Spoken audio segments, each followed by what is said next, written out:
Picture this. It's 1936. The Olympic Games are about to become the stage for one of the most incredible showdowns in history. And we're not just talking about athletes competing. We're talking about a clash of entire ideologies. At the very center of it all, you have this huge, powerful conflict. On one side, a totalitarian regime's massive propaganda machine, and on the other, the pure, undeniable talent of one American runner. All right, so let's get right into it. To really get a grasp on how huge this moment was, you first have to understand what the 1936 Berlin Olympics were really all about.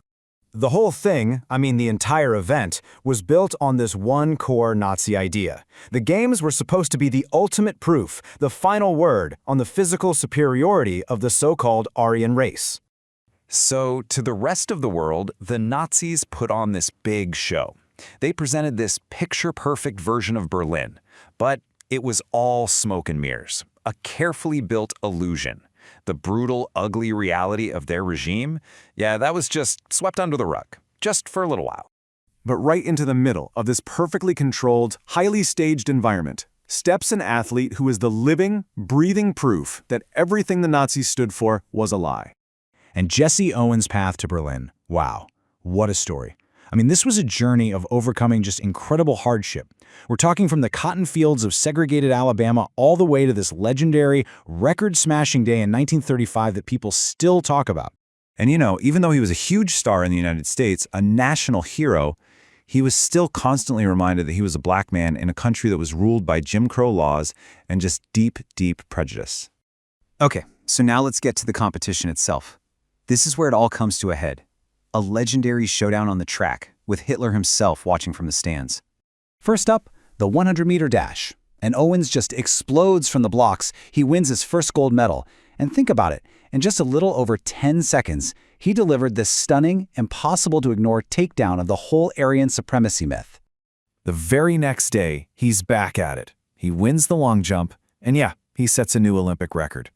But the story of this event, it's about so much more than just the medal. This is where things get really incredible. It comes down to this amazing act of sportsmanship from his biggest German rival, a guy named Luz Long. Now, with Hitler literally watching, Long, who is, the poster boy for the Aryan athlete, he goes over, befriends Owens, gives him some advice, and actually helps him qualify. And that moment when they embraced in public after the event, that was such a powerful moment. It was this act of human connection that just flew in the face of the regime's ideology of hate.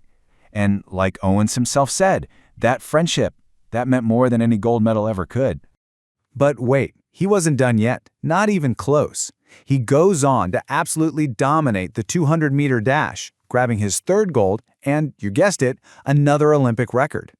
And for the grand finale, he anchored the 4x100-meter relay team. They didn't just win, they set a new world record. And with that, he secured his historic fourth gold medal. It was a feat that nobody would match for decades to come. So, after you single-handedly take apart Hitler's entire master race myth on the world stage, you'd expect a massive hero's welcome back home, right? Well, the reality was a whole lot more complicated than that. Because the real question was, was America going to celebrate the man, Jesse Owens himself, as much as it celebrated his victory over a foreign enemy? And the answer came pretty quickly, with this really bitter irony. He gets these huge ticker tape parades, celebrated in the streets, but then behind closed doors, he's humiliated. He was actually forced to ride a freight elevator to get to his own reception, all because of the color of his skin. And this is where Owens himself made the most painful point of all. Everyone talks about the story of Hitler supposedly snubbing him. But as Owens later pointed out, his own president, Franklin D. Roosevelt, never even invited him to the White House. Not even a handshake to acknowledge what he'd done. So here we are, decades and decades later. Why does this story, this incredible mix of courage, triumph, and painful contradiction, why does it still hit so hard? Well, his legacy is just immense, isn't it?